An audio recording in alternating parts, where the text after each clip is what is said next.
Good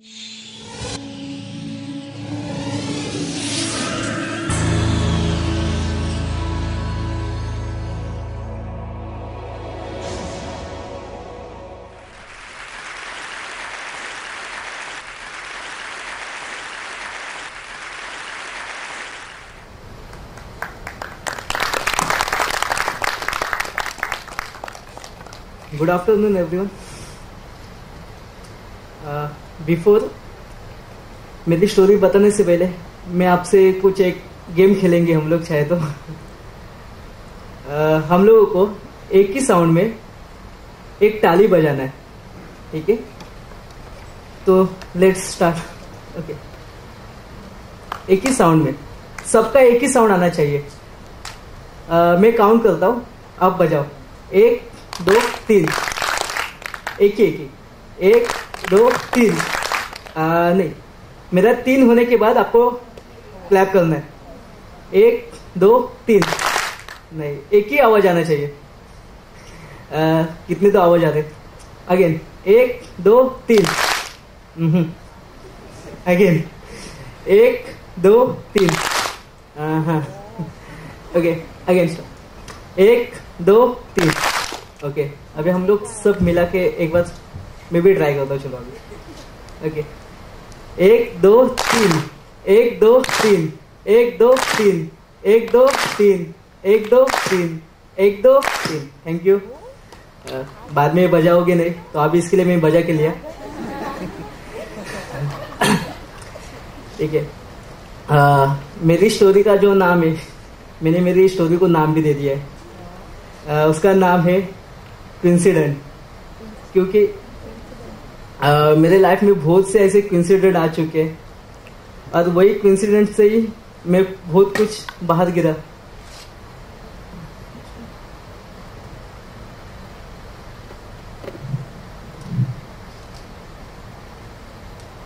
सबसे पहले मैं सॉरी बोलूँगा क्योंकि मेरी इतनी लैंग्वेज अच्छी नहीं है। क्योंकि मैं धारावी में रहने वाला अभी भी एक बच्चा हूँ और वहाँ ही रहता हूँ। बहुत से कुछ स्ट्रगल किया हुआ है और स्ट्रगल करते करते आज मैं यहाँ पे खड़ा हूँ और पता नहीं आगे कहाँ कहाँ पहुँचूंगा, या तो यहाँ पर ख़त्म हो जाऊँगा, कुछ पता नहीं। लेकिन नॉर्मली मुझे मेरे काम से इतना अच्छा लगता है और एक सेटिस्फाई होता है क्योंकि एक एडिक्ट लड़का दूसरे एडिक्ट को समझा रहा है, तो ये बहुत अच्छा लगता है मुझे। जब भी मैं लाइक एक 4 साल का बच्चा था, तभी मेरे पिताजी का ड्रीम था कि चलो मैं एक अच्छा क्रिकेटर बनूं। लेकिन हम लोग की इतनी फैमिली रिच नहीं थी कि ना हम लोग बैट ले सके, ना किट ले सके, ना ही हम लोग कौन से क्लब में ज्वाइन कर सकूं मैं। वो तो अनसक्सेस हुआ टोटली। हम लोग उस टाइम, अभी भी मुझे याद है कि हम लोग ब्रेड, पाव और मिर्च यही खाते थे और इसके ऊपर ही हम लोग दिन पूरा गुजरते थे। वो भी हम लोग को शाम को कुछ बेकरी से फ्री में मिलता था, इसके लिए हम लोग लेते थे। वो खाने के बाद हम लोग वैसे ही सोते थे। पिताजी का फास्ट रहता था तो पिताजी वही खाते थे और वही सोते थे हम लोग भी। एक बहुत से ऐसे मतलब आ चुके मेरे लाइफ में। सेकेंड थिंग, जब भी मेरा एडिक्शन, जो जर्नी थी मेरी एडिक्शन की, तभी की जब भी मैं 10th पास हो गया था, तभी अच्छे परसेंटेज मिले थे, 67% मिले थे। तो पिताजी का एक ड्रीम था और मम्मी का भी कि मैं अच्छा एक डॉक्टर बनूं। लेकिन मेरी इतनी फाइनेंशियल कंडीशन सच्ची इतनी अच्छी नहीं थी और तभी खालसा कॉलेज ने कुछ हम लोग को डोनेशन मांगा था, लेकिन हम लोग वो अलाउड नहीं, पे नहीं कर पा रहे थे। इसके लिए सोचा कि मुझे 3 बहन है तो मैं मेरे 3 बहन को पढ़ाऊँ, उन लोग को कोई तो तीनों में से एक डॉक्टर बन जाए, यही मैं सोचता था। तो इसके लिए मैंने मेरी स्टडी स्टॉप की। बोला ठीक है चलो मैं कुछ काम करूँ। तो स्टार्टिंग मेरा काम छत पे जो डांबर डालते उससे स्टार्ट किया। छत पे डांबर डालते डालते मुझे कुछ ऐसी कंपनी मिल चुकी जो बैड कंपनी।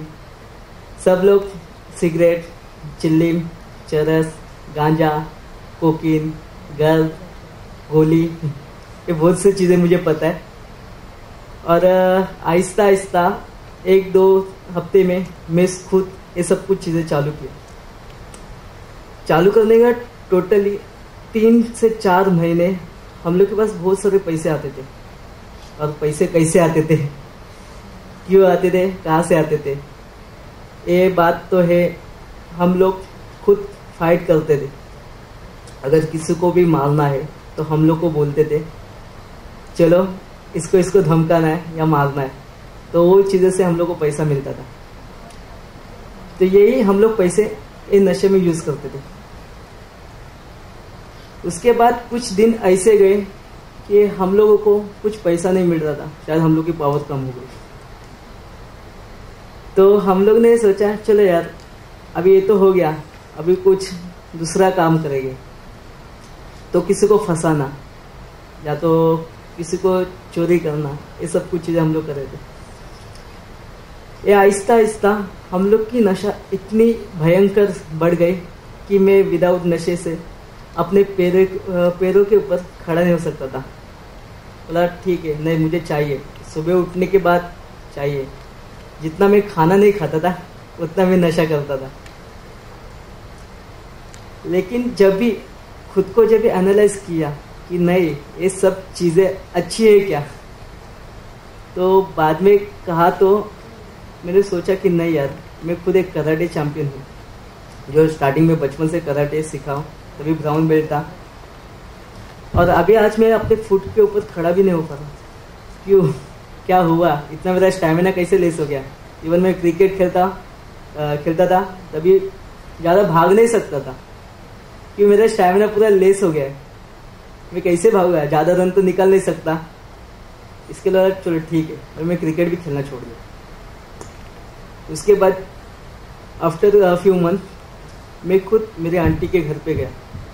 आंटी के घर पे जाने के बाद अभी तो यहाँ पे कुछ ना कुछ होगा, लेकिन वहाँ पर भी मैं सुधरा नहीं।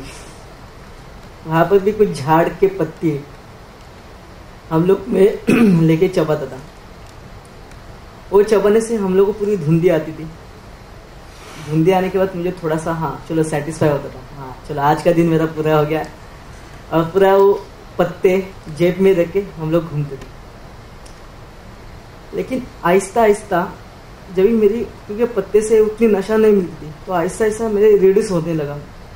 रिड्यूस होने के बाद जब भी मैं वापस मुंबई आया तो बोला नहीं, अभी मैं वापस कराटे ज्वाइन करूँगा। कराटे ज्वाइन करने के बाद बोला ठीक है, तभी मेरे पास 6 बच्चे थे। 6 बच्चे नहीं बोल सकता क्योंकि मेरे दोस्त ही थे।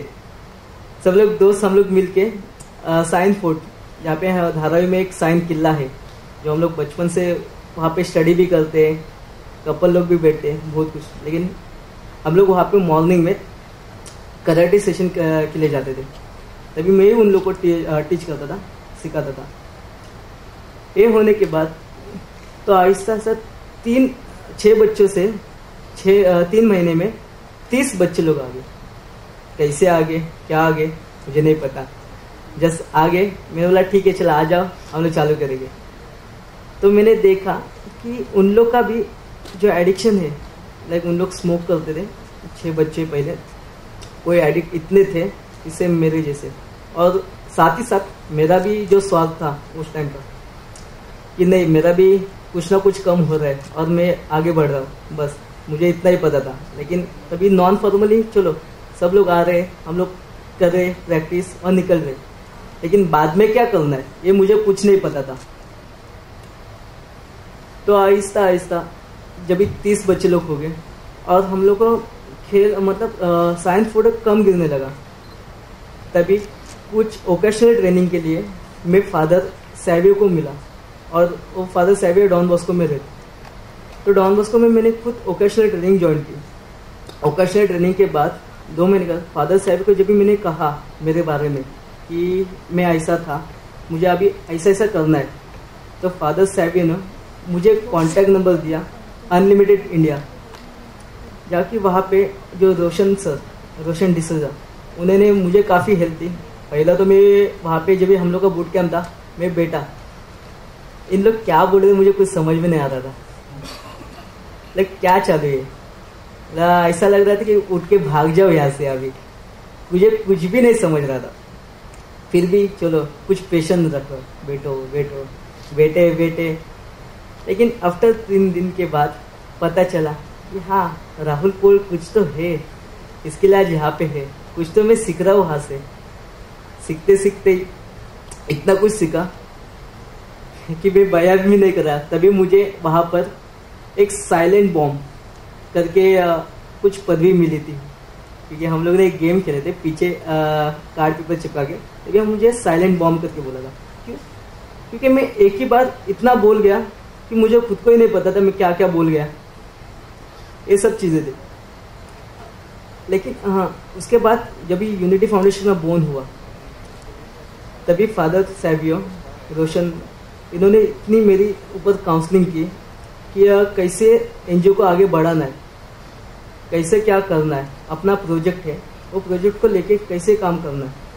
मतलब ठीक है, मेरा नॉर्मली जो काम है कराटे सिखाना, तो मैं कराटे सिखाने चालू किया।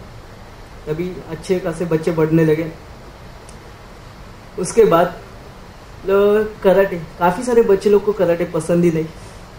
चला ठीक है, चलो अभी हम लोग फुटबॉल भी चालू करेंगे इसके अंदर, क्योंकि मेरा नॉर्मली काम है बच्चों को एडिक्शन से बाहर निकालना और उन लोगों को एक हेल्दी इन्वायरमेंट देना, ताकि उन लोगों का वहाँ का समय यहाँ पे आ जाए। जो उन लोग वहाँ पे समय दे रहे, तो यहाँ पे आके उन लोग खेले कूदे और थक के वापस घर पे जाए, यही मेरा काम था।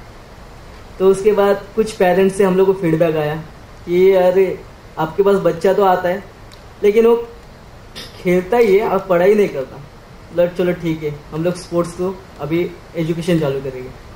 तो जैसे ही खेल होने के बाद हम लोग बच्चे लोग से जब रिव्यू लेते थे, तभी बच्चे लोग से बोलते थे ठीक है, अगर तुम लोग को फुटबॉल चैंपियन बनना है, अच्छा कोच बनना है, तो उसके लिए क्या क्या इंपॉर्टेंट है।